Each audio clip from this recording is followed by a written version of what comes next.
total nandito lang din naman tayo sa mga kabukiran, sa mga bukirin.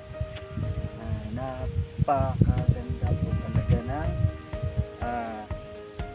tanawin dito sa parte ng Pamplona. So ito makikita dito yung tinuro ko sa inyo. Yan makikita ninyo, yan yung Mount Talinis, natatakpan lang ng Mount Talinis ng Valencia. So active volcanoes po yan.